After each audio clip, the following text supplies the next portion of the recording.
بسم اللہ الرحمن الرحیم الحمد للہ رب العالمین والصلاة والسلام علی محمد وآلہ وصحبہ اجمعین اما بعد۔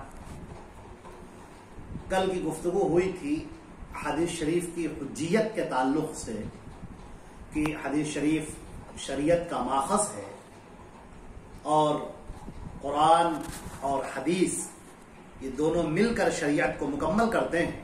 کل اس کے اوپر گفتگو ہوئی تھی کہ اللہ رب العزت نے قرآن پاک کے اندر فرمایا ہے کہ نبی کریم صلی اللہ علیہ وسلم کی اطاعت کی جائے اور رسول جو تمہیں دے وہ لے لو اور جس بات سے منع کرے اس سے ٹھہر جاؤ۔ تو کل کی گفتگو اس بات پر تھی۔ بہت سارے لوگ یہ شبہ ظاہر کرتے ہیں جنہیں ہم منکرین حدیث کہتے ہیں، جن کا کل تذکرہ آ چکا ہے، جن کا کہنا یہ ہے کہ ہم حدیثوں کو حجت کیوں مانیں جبکہ وہ بعد میں مرتب ہوئیں، بعد میں لکھی گئیں، نبی کریم صلی اللہ علیہ وسلم کے بعد جو دور گزرا اس کے بعد وہ لکھی گئی، عمر بن عبدالعزیز وغیرہ کے زمانے میں۔ تو یہ شبہات غلط ہیں اور درست نہیں۔ سب سے پہلے تو یہ جان لیں کہ قرآن پاک میں اللہ رب العزت نے جب یہ بیان فرمایا لا تحرک به لسانک لتعجل به ان علینا جمعه وقرآنہ فاذا قرأناه فاتبع قرآنہ ثم ان علینا بیانہ۔ اللہ کے نبی صلی اللہ علیہ وسلم کو حکم دیا گیا کہ جب ہم قرآن پاک کی آیات اتارتے ہیں تو آپ جلدی نہ کیا کریں، یہ ہمارا کام ہے اس کو جمع کرنا اور تمہیں اس کو یاد کروا دینا۔ اور اس کے بعد فرمایا گیا ثم ان علینا بیانہ، پھر اس کے بعد اس کی توضیح، اس کی تشریح، اس کی تفسیر، اس کی تبیین، یہ ہمارا کام ہے، ہمارے ذمہ ہے۔ تو اس سے پتا چلا کہ اللہ رب العزت نے قرآن پاک اور قرآن پاک کے ساتھ اس کے مفہوم اور معانی کی تعیین کرنے کے لیے نبی کریم صلی اللہ علیہ وسلم کی احادیث مبارکہ ان کی بھی حفاظت کا اللہ رب العزت نے وعدہ فرمایا ہے کہ قرآن پاک بھی محفوظ رہے گا۔ قرآن پاک کی جو تفسیر اور تشریح خاتم النبیین سید الاولین والآخرین محمد النبی الکریم صلی اللہ علیہ وسلم نے فرمائی ہے وہ بھی محفوظ رہے گی، اور ایسا ہی ہوا۔ اللہ رب العزت نے یہ انتظام فرمایا اس کا کہ وہ محفوظ ہے۔ ہم یہ دیکھتے ہیں کہ حدیث کی حفاظت کے دو ذریعے ہمارے سامنے ہیں، اور بھی ذرائع ہیں لیکن دو ذریعے بہت اہم ہیں۔ ان میں سے ایک ہے حفظ کے ذریعے سے۔ اہل عرب کا حافظہ بہت قوی تھا اور اس کے سلسلے میں ان کی مثالیں دی جاتی تھی۔ ان کو اپنے گھوڑوں کا شجر نسب نامہ تک یاد رہتا تھا، اونٹوں کا نسب نامہ ان کو یاد رہتا تھا، پشت پشت کے واقعات جو تاریخ ادب عربی میں آج بھی موجود ہیں، آپ ان کو دیکھیں گے تو آج بھی وہ محفوظ رہتے ہیں، وہ محفوظ ہیں اور ان کو یاد رہتے تھے۔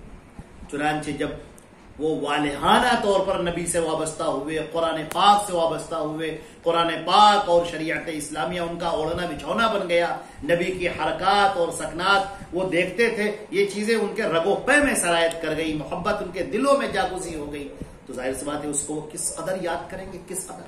اور ادھر نبی کریم صلی اللہ علیہ وسلم بھی بہت توجہ فرماتے ہیں، یہاں تک کیا فرماتے ہیں کہ نضر اللہ عمران، اللہ اس چہرے کو سرسبز و شاداب رکھے جو میری حدیثوں کو سنے اور اس کے بعد اسے یاد کرے اور دوسروں تک پہنچائے۔ تو اللہ کے نبی صلی اللہ علیہ وسلم بھی صحابہ کو ہدایات دے رہے ہیں اس کو حدیثوں کو یاد کرنے کا۔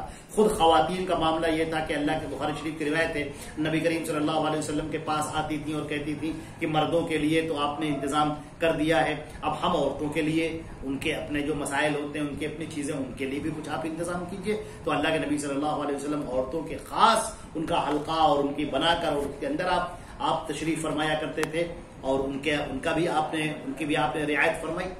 اسی طریقے سے ہم دیکھتے ہیں کہ صفہ نبوی جس کے اندر تقریباً 150 صحابہ کرام ہر وقت موجود رہتے تھے، اور سیدنا ابو ہریرہ رضی اللہ تعالیٰ عنہ اور دیگر بڑے بڑے صحابہ کرام اس کے اندر، ابی بن کعب وغیرہ اس کے اندر درس دیتے تھے، ان کو سمجھاتے تھے، نبی کریم صلی اللہ علیہ وسلم سے حدیثوں کو لیتے تھے اور نئے آنے والے لوگوں کو وہ احادیث ان کو منتقل کرتے تھے، ان کو یاد کراتے تھے، یہ ان کا سب کام تھا۔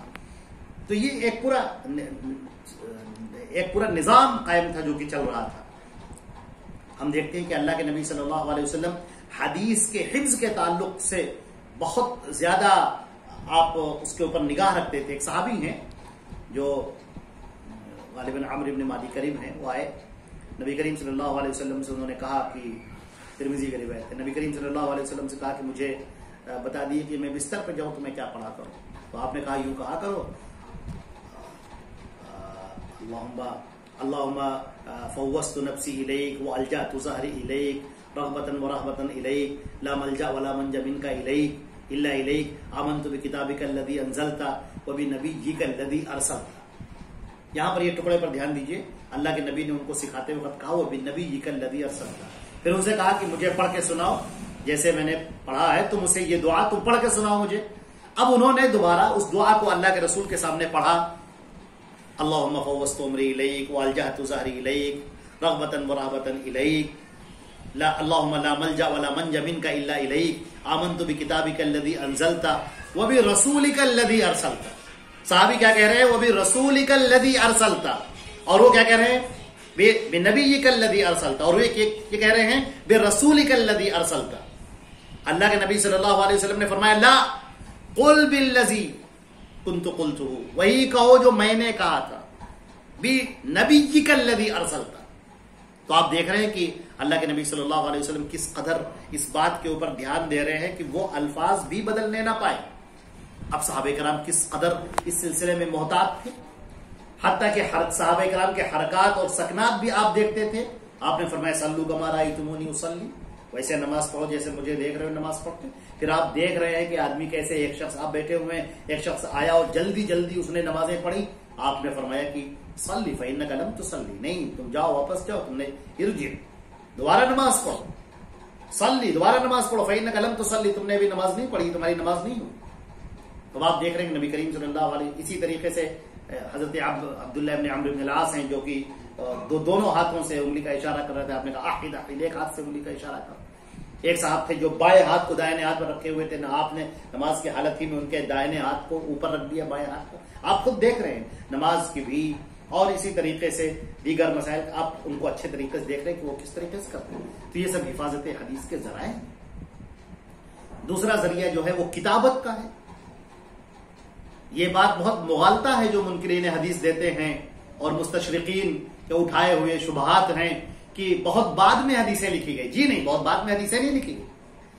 کم و بیش تقریباً 150 صحیفوں کا ذکر ملتا ہے جو عہد نبوی میں لکھے گئے، یعنی نبی کریم صلی اللہ علیہ وسلم کے زمانے میں جو لکھے گئے. اگر آپ دیکھیں تو خود اللہ کے نبی صلی اللہ علیہ وسلم سے بعض صحابہ نے درخواست کی. ایک مرتبہ آپ نے حقوق انسانی کے اوپر ایک خطبہ فتح مکہ کے موقع پر آپ نے دیا، تو ایک یمن کے ایک صحابی موجود تھے. انہوں نے کہا کہ یہ روایت بخاری شریف کی ہے. انہوں نے کہا اللہ کے رسول یہ خطبہ مجھے لکھوا دیجیے. آپ نے کہا اکتبوا لابی شاہ، ابو شاہ کے لیے یہ خطبہ لکھ کر دے دو، یہ خطبہ ان کو لکھ کر دے دو.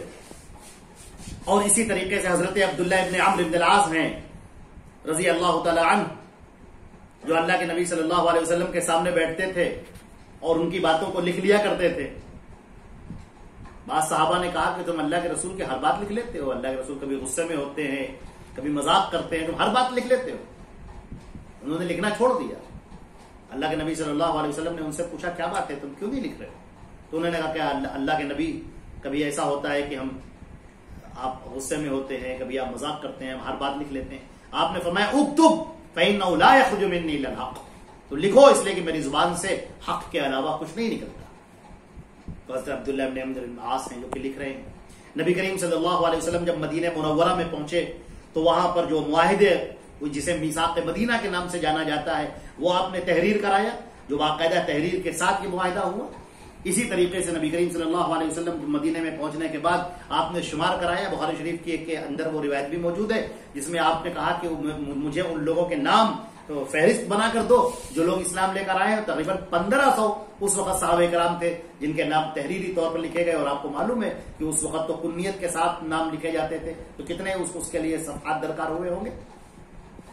ہم یہ دیکھتے ہیں کہ نبی کریم صلی اللہ علیہ وسلم نے خطوط بھی لکھائے ہیں، رسائل بھی لکھائے ہیں، معاہدات بھی قلم بند کروائے ہیں.